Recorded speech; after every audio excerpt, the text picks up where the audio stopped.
आज ही से जीवन के हर पल का आनंद उठा लो।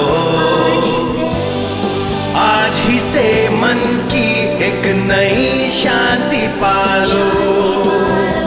समय आ गया बदलने का, समय आ गया कुछ करने का। अब उठा लो आनंद प्रतिदिन के जीवन का। हम अध्ययन द्वारा शैतान को क्रोधित कर सकते हैं। आमीन। मैं चाहती हूं कि आप पहला पत्रस अध्याय 1 पद 15 देखें। पहला पत्रस अध्याय 1 वचन 15। प्रभु, हम सच में वचन से प्रेम करते हैं।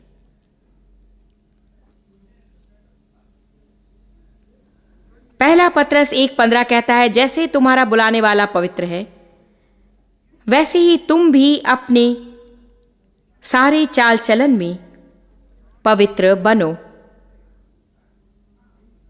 और जीवन के तरीके में। बाइबल कहती कि हमें पवित्र जीवन जीना है। पवित्र जीवन। हां, मैं सोचती हूं कि यदि परमेश्वर हमें कुछ करने की योग्यता न दे तो वो उसे करने के लिए भी नहीं कहेगा। जब तक वो हमें सही ना बनाए तब तक हमसे सही काम करने की अपेक्षा नहीं करता। जब हम नया जन्म पाते हैं तो प्रभु का बीज यीशु मसीह पवित्र आत्मा के द्वारा हमारे अंदर वास करने आता है। और यदि आप ऐसा करते हैं तो परमेश्वर के पास की हर बात को आप धारण कर लेंगे। भलाई का एक बीज होता है, प्रेम का एक बीज है, पवित्रता का एक बीज हमारे अंदर होता है। अब बाकी बीज के समान ही हमें से पानी देना है। ये मेरे लिए दिलचस्प है कि बाइबल में बताती है कि हमें उन बातों को वचन का पानी देना है। हमें घास को अपने जीवन से बाहर रखना है ताकि बीज बढ़ सके। हमें निरंतर उन्नति करते चले जाना है। परमेश्वर की आंखों में सिद्ध दिखना है क्योंकि उसने हमें मसीह में सिद्ध किया है। परंतु हम उस निशानी की ओर हर समय आगे बढ़े। प्रेरित पौलुस ने कहा, मैं सिद्धता की निशानी की ओर आगे बढ़ता जाता हूं। जो पीछे रह गया उसे जाने देकर आगे की अच्छी बातों की ओर बढ़ता हूं। मैं आपसे ये नहीं पूछती कि क्या आप पहुंच चुके हैं। हम में से कोई नहीं पहुंचा है, परंतु मैं आपसे पूछती हूं, यदि आप आगे बढ़ते हैं आपके सारे हृदय से, आपके सारे प्राण से, आपके सारे मन से, आपके सारे बल से, तो जो परमेश्वर चाहता है कि आप बन जाए, आप उसकी ओर बढ़ रहे हैं। मैं नहीं सोचती कि हमें बस यही कोशिश करना है कि जो परमेश्वर हमें देना चाहता है उसकी ओर हम बढ़ें। मैं सोचती हूं कि हम परमेश्वर जैसा चाहता है उस व्यक्तित्व की ओर बढ़ते जाएं। पहले परमेश्वर के राज्य और धार्मिकता की खोज करो तो ये सारी बातें तुम्हें जोड़ दी जाएंगी। पवित्रता कोई विषय नहीं है जिसके विषय लोग पहले से उत्साहित हो जाएं।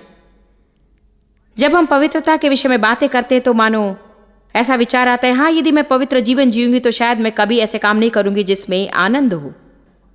मुझे इसे छोड़ना है, इसे छोड़ना है, उसे छोड़ना है, उसे छोड़ना है। परंतु आप देखिए, वो तो शैतान का एक झूठ है। क्योंकि आप पवित्र जीवन जी सकते हैं और अच्छा समय भी बिता सकते हैं, ये सब चुनाव के विषय में है। यीशु ने कहा, चोर चोरी करने, घात करने और नाश करने के लिए आता है, परंतु मैं इसलिए आया कि तुम जीवन जियो और जीवन का आनंद लो और भरपूरी से लो, उसके उमड़ने तक लो। पवित्र जीवन जीने का अर्थ नहीं कि प्रार्थना सभा में ही जीवन जिए।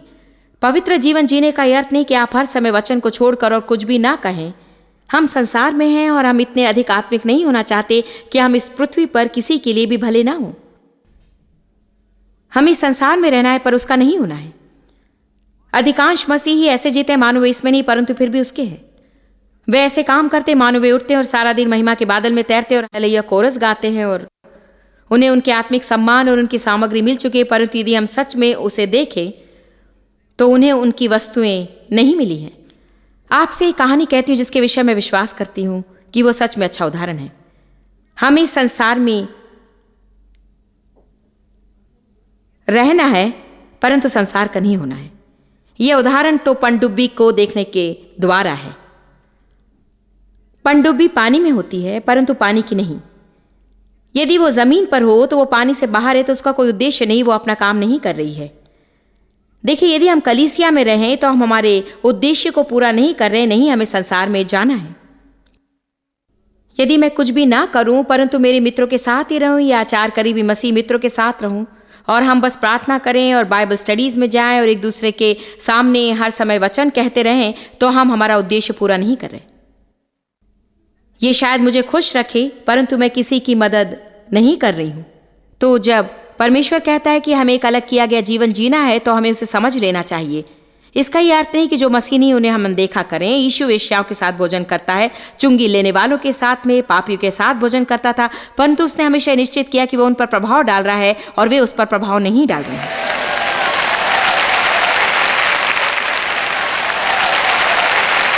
आप सच में उन लोगों के साथ में मधुर और अच्छे हो जाएं जो आपके आसपास रहते हैं और वे मसीह यीशु में विश्वासी नहीं है, क्योंकि यदि आप अधिक आत्मिक ऐसे काम करेंगे और वे कुछ भी अच्छे नहीं है तो जो आपको कहना है उसे सुनने के लिए वो कभी भी खुद को नहीं खोलेंगे।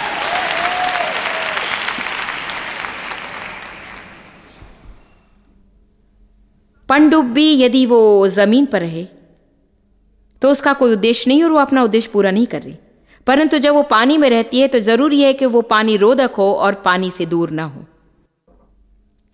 समझ गए? यदि कभी पानी पनडुब्बी में चला जाए तो फिर अलार्म और आकस्मिकता के लिए कारण होता है। हमें संसार से सुरक्षित रहना है परंतु संसार से दूर नहीं रहना है। बहुत से लोगों को मदद की बहुत आवश्यकता है। ऐसे बहुत से लोग हैं जो कलीसिया में गए थे और उन्होंने सच में बुरा अनुभव पाया और वे सोचते कि उन्होंने कलीसिया को देखा इसलिए उन्होंने परमेश्वर को देखा है, और वे तो ऐसे स्थान पर थे जो सच में परमेश्वर को प्रकट नहीं कर रही थी और इसलिए अब उन्होंने बुरी मनोदशा रखी है, न केवल कलीसिया के लिए और न केवल परमेश्वर के प्रति परंतु उन हर एक के प्रति भी जो खुद को मसीह कहते हैं, और वे न्यायात्मक दोष लगाने वाली मनोदशा रखते हैं। और उसे केवल एक ही बात बदल सकती है और वो ये है कि हम निरंतर उनके साथ ऐसा व्यवहार करें जो उनके लिए बहुत ही ज्यादा आकर्षक हो। आप लोगों को इसलिए नीचा ना देखें क्योंकि जो कुछ भी वे करते हैं और यदि वो आपके मसीही चौकोन में नहीं बैठता, यह अद्भुत है कि हम कितनी जल्दी लोगों को दूर करते हैं। हम जल्दी ही उन पर दोष लगाते हैं। यदि लोगों के बालों पर नीले पट्टे हों या लिबर्टी स्पाइक्स हों, जानते हैं मैं लोगों की ओर देखकर सोचती थी तुम बस उन बागी जवानों में से एक हो। हाँ, आप जानते हैं मैंने कुछ बातों की खोज की और मैंने पाया कि कुछ लोग कुछ विशेष कपड़े इसलिए पहनते हैं क्योंकि वे उसे पसंद करते हैं। ये तो उनके लिए स्टाइल है और वे उसे पसंद करते हैं। जैसे मैं अपनी बातें पसंद करती हूँ वैसे ही वे अपनी बातें पसंद करते हैं। लोग हमारे समान नहीं दिखते, इसलिए उन सबको अलग रखना हमें बंद करना है।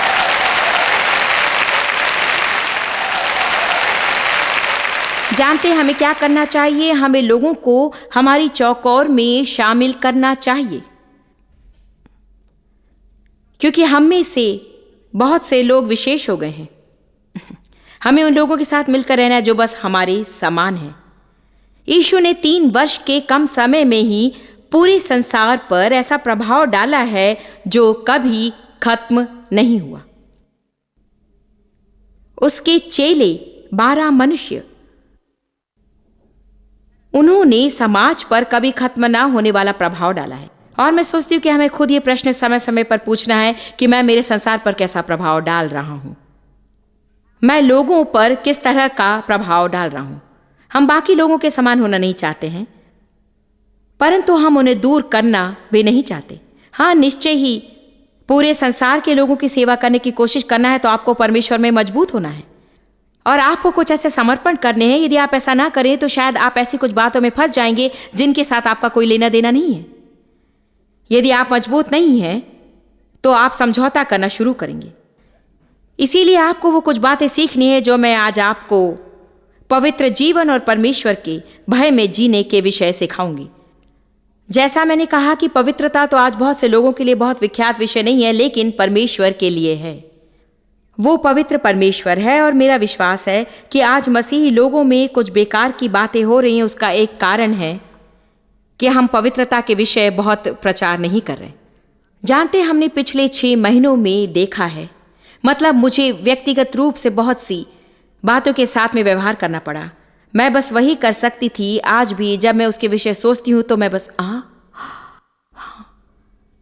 मतलब बस लोगों से आप वो प्राप्त करते हैं जिसकी आपने कभी कभी कभी कभी भी अपेक्षा नहीं की थी, और आपको कहना पड़ता है कि आखिर क्या गलत है। आखिर क्या गलत है? हाँ, मेरे पास पूरा उत्तर नहीं है, परंतु मैं एक बात जानती हूं कि वो गलत है, और वो है कि लोगों के पास परमेश्वर के प्रति आदर युक्त भय और सम्मान नहीं है। हमें परमेश्वर का इतना आदर करना है कि यदि वो कहे तुम इसे मत करो तो हमें उसे नहीं करना है, और हमें ये जानना है कि परमेश्वर जो कुछ भी हमें करने के लिए कहता है वो हमारी भलाई के लिए है। जब बाइबल कहती कि तू ना करना, तो वो हमें आनंद से दूर रखने के विषय नहीं, वो तो हमें मृत्यु से दूर रखने के लिए है। प्रभु जो कुछ हमें नहीं करने के लिए कहता है वो हमारी भलाई और हमारे लाभ के लिए है। बाइबल सच में कहती है कि यदि हम परमेश्वर के भय में ना चलें तो हम सिद्ध पवित्रता में नहीं चलते हैं। देखिए 2 कुरिन्थियों अध्याय 7 पद 1।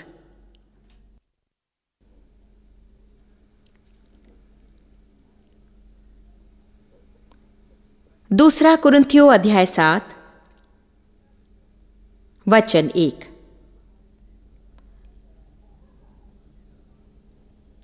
सो ही प्यारों, जबकि ये प्रतिज्ञाएं हमें मिली हैं, तो आओ हम अपने आप को शरीर और आत्मा की सब मलिनता से शुद्ध करें और परमेश्वर का आदर युक्त भय रखते हुए पवित्रता को सिद्ध करें। तो वो क्या कह रहा है? वो कह रहा है कि हमें परमेश्वर के साथ काम करना है। प्रियो, तो आओ हम अपने आप को उन बातों से शुद्ध कर लें जो सही नहीं है, और आओ हम सिद्धता के और पवित्र जीवन के परिणाम प्राप्त करने के लिए काम करें, और आओ हम इसे परमेश्वर के भय में करें। ये मुझे बताता है यदि मैं परमेश्वर के लिए सही आदरयुक्त भय नहीं रखती हूँ तो पवित्र जीवन जीने के लिए मैं परमेश्वर के साथ काम नहीं कर सकती। कितने लोग समझ गए मेरा मतलब क्या है? मैं परमेश्वर से डरने के विषय नहीं कह रही हूँ। मैं ये नहीं कह रही हूँ कि वो आपको चोट पहुंचाएगा इसलिए आप डरते हैं। यदि आप गलती करेंगे तो वो आपसे प्रेम नहीं करेगा, परंतु मैं ये कह रही हूँ जानना कि परमेश्वर भला है, वो व्यवहार जानता है।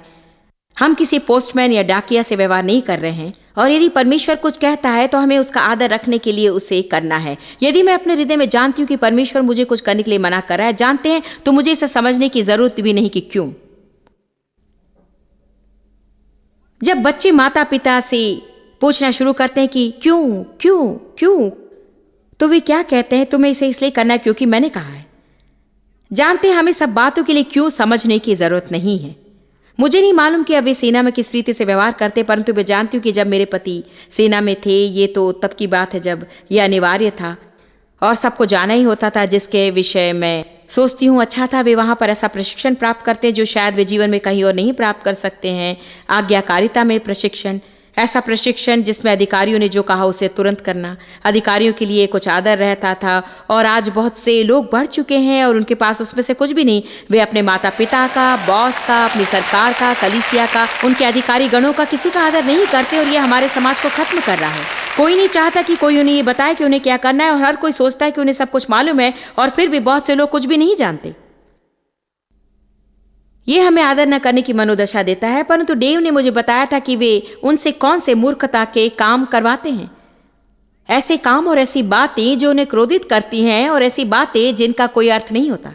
और मैं उनसे कहती थी कि वे लोगों को ऐसे काम क्यों करवाते। उन्होंने कहा ये सब तो आज्ञाकारिता में प्रशिक्षण के लिए करते, ताकि लोग ऐसी जगह पर पहुंच जाएं कि जब वे युद्ध में जाते हैं, यदि उन्हें युद्ध में जाना पड़ता है और यदि कोई उन्हें आज्ञा दी, तो उनके पास समय नहीं होता कि देखें क्यों और उसके विषय में बहस करें, क्योंकि यदि वे उसे उसी वक्त ना माने तो केवल वो ही नहीं परंतु साथ में सैकड़ों लोग भी मारे जाएंगे। और देखिए, परमेश्वर हमें प्रशिक्षण देना चाहता है कि हमें उसके लिए काफी आदरयुक्त सम्मान रखना है कि यदि वो अपने वचन में कहता है कि उसे मत करना, तो हमें उसे जानने की जरूरत भी नहीं कि क्यों जानना मेरा काम नहीं है। परमेश्वर मुझे जो करने के लिए कहता है वो करना मेरा काम है।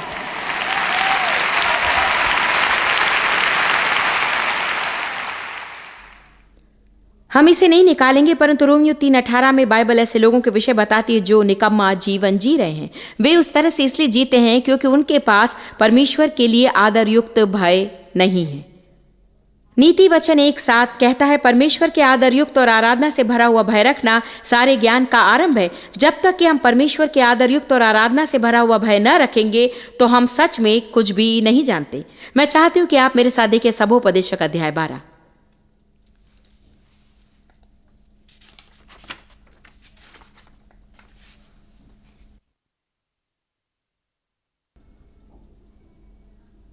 सबूपदेशक 12 पद 13 और 14।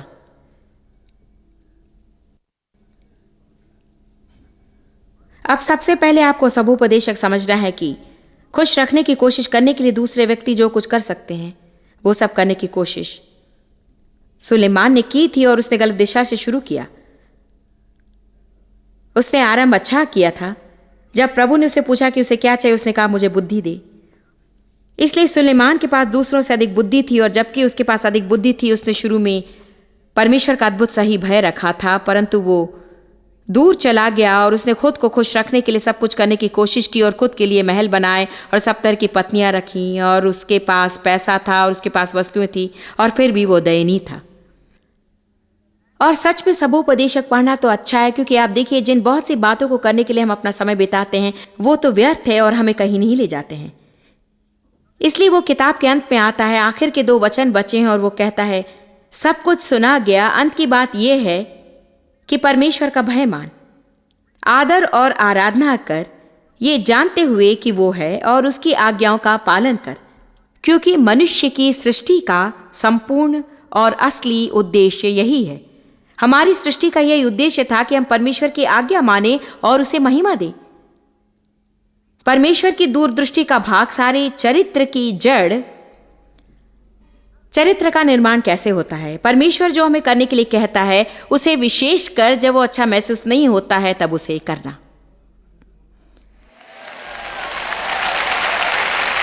शायद कुछ ही लोग इसे प्राप्त कर रहे हैं। जानते हैं हम कब आत्मिक रूप में बढ़ते हैं, जब वो अच्छा महसूस नहीं होता है तब भी सही करने के द्वारा।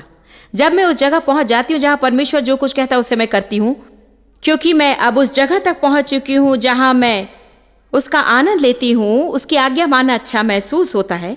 परंतु जब मैं उसे करती हूं तो मैं अगले स्तर पर नहीं जाती हूं। मैं वहां इसलिए पहुंच सकी क्योंकि मैंने भूतकाल में चोट खाई है। मुश्किल क्या है जानते, जो लोग आपके साथ सही व्यवहार नहीं करते उनके साथ सही व्यवहार करना, परंतु प्रभु ने वो हमें करने के लिए कहा है। जो आपसे बुरा व्यवहार करें उनके साथ अच्छा व्यवहार करें। जो आपको सताते हैं, बुरा व्यवहार करते हैं और आपका शोषण करते हैं, उनके लिए प्रार्थना करें। परमेश्वर ने प्रतिज्ञा की है कि यदि जो वो हमें करने के लिए कहता है उसे हम चाहे कठिन होने पर भी करते हैं तो वो हमारे पास आएगा और जो कुछ हम कल्पना कर सकते हैं उससे भी अधिक वो हमें आशीष देगा। मुश्किल काम करते हैं तो हम उन्नति पाते हैं। सभी कहें जब मुझे चोट लगती है तब मेरी उन्नति होती है, जब मैं मुश्किल बातें करती हूं तब मेरी उन्नति होती है। इसे याद रखें, क्योंकि जब मुश्किल बातें आती हैं और आपके शरीर में दर्द शुरू होता है और आपके शरीर में प्रतिक्रिया शुरू होती है तो आप कह सकते हैं जानते हैं चाहे ये चोट पहुंचाए तो भी मुझे इसे करना होगा, क्योंकि देखिए यदि आप नहीं करेंगे तो आप इसके दूसरी ओर नहीं जा सकेंगे। बाहर जाने का रास्ता तो केवल उससे गुजरना है। किसी बात से दूर भागने से आप उससे बाहर नहीं आते। उन बातों में से बाहर निकलने के लिए आपको उसमें से होकर जाना होगा, ताकि आप अगले जीवन भर उन बातों में से होकर ना जाएं।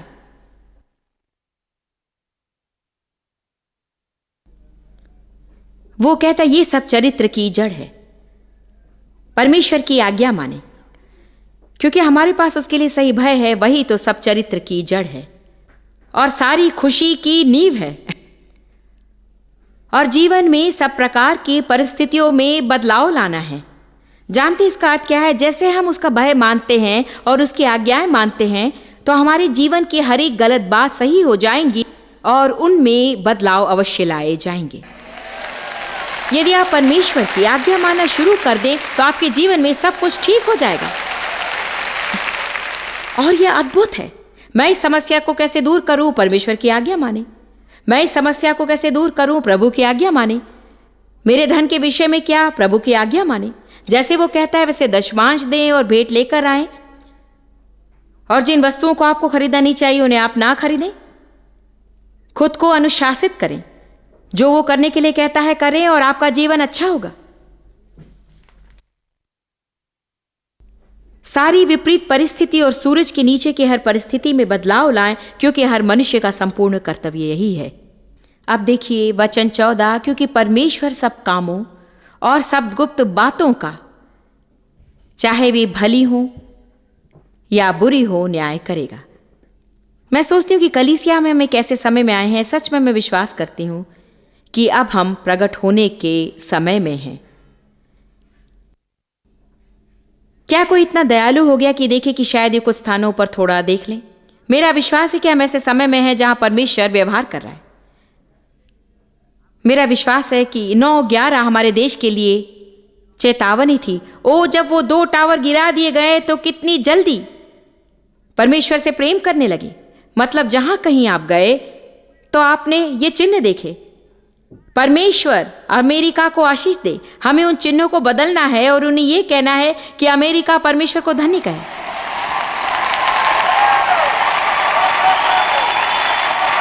आमीन। यदि हर एक व्यक्ति ये कहने वाले चिन्ह लगाए कि अमेरिका परमेश्वर को धन्य कहे, या हमेशा ऐसी मनोदशा रखे जो कहती हो अमेरिका परमेश्वर को धन्य कहे, तो जो हमारी समस्याएं थी वो नहीं रहेंगी। क्योंकि क्या आप जानते हैं, जब आप परमेश्वर के लिए जीवन बिताते हैं तो आपके जीवन पर सुरक्षा आती है। और इसका यह अर्थ नहीं कि हमारी कभी परीक्षा नहीं होगी या शैतान आपके विरोध में कभी नहीं आएगा, वरन ये कि हम जयवंत से भी बढ़ करें, और चाहे वो हमारे विरोध में कितना भी क्यों ना आए। हमने किताब कांत पहले ही पढ़ लिया है। हम जानते कि युद्ध में कौन जयवंत होगा।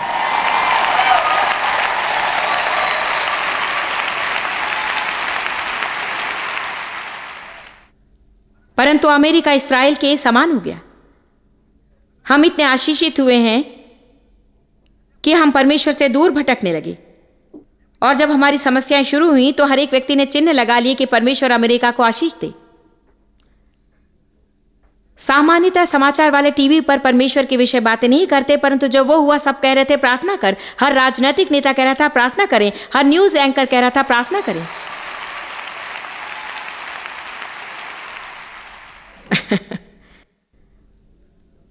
और ये अच्छा था, ये ताजा करने वाला था और ये उत्साहजनक था। परंतु क्या आप जानते हैं, ये कुछ कम हो रहा है और लोग उसी रास्ते पर जा रहे हैं जहां पर वे थे। परंतु मैं आपको कुछ बता सकती हूं, परमेश्वर इसे हमेशा ऐसे ही नहीं रखेगा।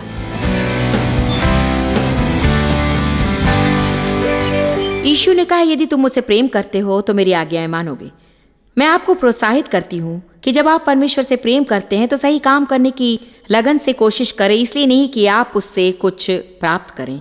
वो आपके लिए क्या कर सकता है उसलिए नहीं, परंतु वो जो है उसके लिए आप हमेशा उसे खोजें। परंतु मैं आपको बता सकती हूँ कि यदि आप आनंद का नया स्तर और शांति का नया स्तर देखना चाहते हैं तो आप जो चाहते हैं उसे ऊपर जाने के लिए आपको परमेश्वर में गहराई में जाना होगा।